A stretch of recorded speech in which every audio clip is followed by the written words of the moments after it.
कभी ऐसा महसूस हुआ है कि हम अपनी ही सोच के एक अदृश्य पिंजरे में कैद हैं, एक ऐसी जेल जिसे हमने खुद बनाया है। आज हम अष्टावक्र ऋषि के ज्ञान की रोशनी में इसी मानसिक जेल की दीवारों को तोड़ने का रास्ता समझेंगे और उस परमानंद को खोजेंगे जो कहीं बाहर नहीं बल्कि हमारे ही भीतर मौजूद है। तो चलिए इस गहरे सफर पर चलते हैं। अष्टावक्र ऋषि एक बहुत ही गहरा और सच कहूं तो एक चौंकाने वाला सच हमारे सामने रख रहे हैं। वो कहते हैं, जो बंधन में गर्व करता है वो बंधा हुआ है, जो मुक्ति में गर्व करता है वो मुक्त है। इसका मतलब क्या है? सोचिए, एक इंसान सोने के महल में हर तरह की सुख सुविधाओं के बीच भी खुद को बंधा हुआ महसूस कर सकता है, और वहीं कोई दूसरा जिसके पास कुछ भी नहीं है, वो खुले आसमान के नीचे भी खुद को पूरी तरह आज़ाद महसूस कर सकता है। तो असली बंधन, असली आज़ादी कहाँ है? बाहर की दुनिया में नहीं, वो हमारे मन के अंदर है। ये सब हमारी धारणा, हमारे नजरिए का खेल है। और ये बात बिल्कुल सच है कि हम वही हैं जो हम सोचते हैं। ये कोई फिलॉसफी की भारी भरकम बात नहीं है, ये एक सीधा साधा शाश्वत नियम है। जैसे एक आर्किटेक्ट पहले कागज पर एक इमारत का ब्लूप्रिंट बनाता है और फिर वही इमारत हकीकत में खड़ी हो जाती है, ठीक वैसे ही हमारे विचार हमारे जीवन का ब्लूप्रिंट है। हम जिस तरह के विचारों को अपने मन में जगह देते हैं, धीरे धीरे हमारा जीवन वैसा ही आकार ले लेता है। हमारी सोच ही हमारी दुनिया को रचती है। तो सवाल ये उठता है कि ये जो मन की जेल है, ये बनती कैसे है? इसका आर्किटेक्ट कौन है? कौन है वो पहरेदार जो हमें बाहर नहीं निकलने देते? और इसका जवाब शायद थोड़ा परेशान करने वाला है। इसके आर्किटेक्ट हम खुद हैं। हम ही अपनी बेड़ियां बनाते हैं। चलिए जरा और करीब से देखते हैं कि हम अनजाने में ये कैसे करते हैं। देखिए, ये उदाहरण इस बात को एकदम साफ कर देता है। अगर कोई मन में ये ठान ले, मैं एक राजा हूं, तो क्या होगा? उसकी चाल ढाल, उसके बात करने का तरीका, उसके फैसले लेने का अंदाज, सब कुछ बदल जाएगा। उसमें एक शाही आत्मविश्वास आ जाएगा, भले ही उसकी जेब खाली क्यों ना हो। और दूसरी तरफ अगर कोई ये सोचता है कि मैं एक भिखारी हूं, तो चाहे उसके पास करोड़ों की दौलत क्यों ना हो, उसके हर काम में, उसकी आंखों में एक डर, एक कमी, एक अभाव हमेशा झलकेगा। मतलब साफ है, हमारे कर्म हमारी सोच के ही तो गुलाम है। और ठीक इसी मोड़ पर अष्टावक्र ऋषि एक ऐसा विचार सामने रखते हैं जो सब कुछ बदल देता है। वो कहते हैं कि असल में हम न तो राजा हैं और ना ही भिखारी। ये सब तो सिर्फ पहचाने हैं, सिर्फ लेबल्स हैं जो हमने या समाज ने हम पर चिपका दिए हैं। ये तो वो नकाब हैं जो हम पहनकर घूमते हैं। हमारा असली स्वरूप, हमारी सच्ची पहचान इन सारे लेबल से, इन सारी उपाधियों से कहीं ज्यादा गहरी, कहीं ज्यादा विशाल है। अच्छा, ये जो मानसिक कंडीशनिंग है, मतलब ये जो हमारे मन पर संस्कारों का जाल बुन जाता है, इसे समझने के लिए एक बहुत ही कमाल की कहानी है। एक हाथी की कहानी जो इतना विशाल और ताकतवर होते हुए भी अपनी ही बनाई हुई एक छोटी सी जेल में पूरी जिंदगी गुजार देता है। कहानी कुछ यूं है कि जब हाथी का बच्चा बहुत छोटा होता है तो उसे एक भारी मजबूत लोहे की जंजीर से बांध दिया जाता है। वो छोटा सा बच्चा अपनी पूरी ताकत लगाता है, दिन रात उस जंजीर को तोड़ने की कोशिश करता है, लेकिन वो नाकाम रहता है। आखिरकार वो हार मान लेता है। उसके मन में ये बात बैठ जाती है कि ये जंजीर उसकी ताकत से ज्यादा मजबूत है। अब सालों बीत जाते हैं। वो बच्चा एक विशालकाय हाथी बन चुका है, इतना ताकतवर कि उस जैसी 10 जंजीरों को एक झटके में तोड़ दे। लेकिन अब उसे एक मामूली सी पतली सी रस्सी से बांधा जाता है, और हैरानी की बात यह है कि वो उसे तोड़ने की कोशिश भी नहीं करता। क्यों? क्योंकि उसके शरीर में तो अपार शक्ति है, पर उसके मन में आज भी बचपन का वही विश्वास कैद है कि वो बंधा हुआ है। वो रस्सी से नहीं, अपने विश्वास से बंधा है। अष्टावक्र ऋषि कहते हैं कि ये कहानी सिर्फ एक हाथी की नहीं है, ये कहानी हम सब की है। हम सब उस हाथी की तरह ही हैं। बचपन से मिले विश्वास, समाज से मिली धारणाएं, हमारे पुराने बुरे अनुभव, ये सब वो पतली रस्सियां हैं जिनसे हम खुद को बांध लेते हैं। हम बड़े हो जाते हैं, काबिल हो जाते हैं, लेकिन फिर भी उन्हीं पुरानी सीमाओं में कैद रहते हैं। हम ये भूल जाते हैं कि अब हम उन रस्सियों को तोड़ने की ताकत रखते हैं। और देखिए, ये सिर्फ कोई कहानी या फिलॉसफी नहीं है, आज का विज्ञान भी इस बात को मानता है। ये आंकड़ा देखिए, जरा सोचिए इसके बारे में। हमारे दिमाग में एक दिन में जो हजारों विचार आते हैं, उनमें से 90% विचार वही होते हैं जो कल आए थे। 90%। मतलब हम हर रोज एक ही तरह की सोच, एक ही तरह के पैटर्न को दोहराते रहते हैं।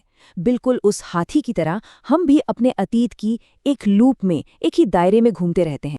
तो सवाल ये है कि अगर मन ही जेल है और विचार ही जंजीरें, तो फिर आज़ादी का रास्ता क्या है?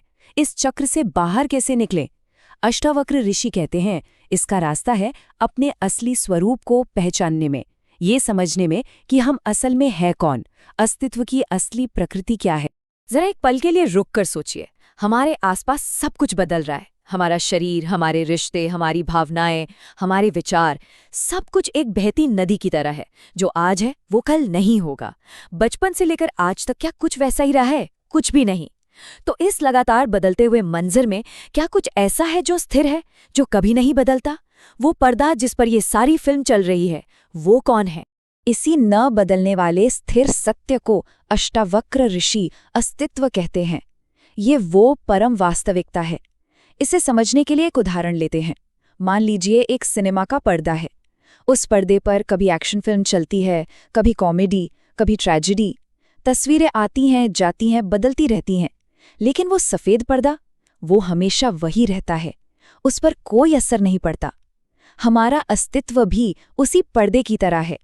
और हमारे अनुभव, विचार, भावनाएं, वो सब उस पर चलने वाली फिल्म है। हम वो फिल्म नहीं, हम वो पर्दा हैं।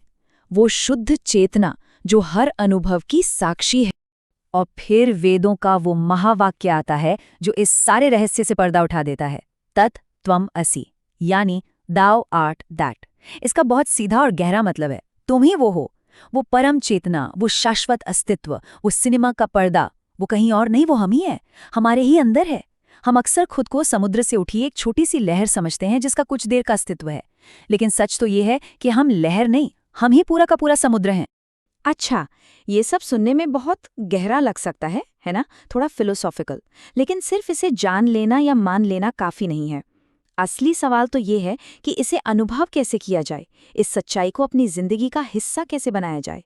तो चलिए अब उस प्रैक्टिकल रास्ते की बात करते हैं जो हमें इस अनुभव तक ले जा सकता है। इस मुक्ति के रास्ते पर अगर सबसे बड़ी कोई रुकावट है, तो वो कोई और नहीं, हमारा अपना मन है।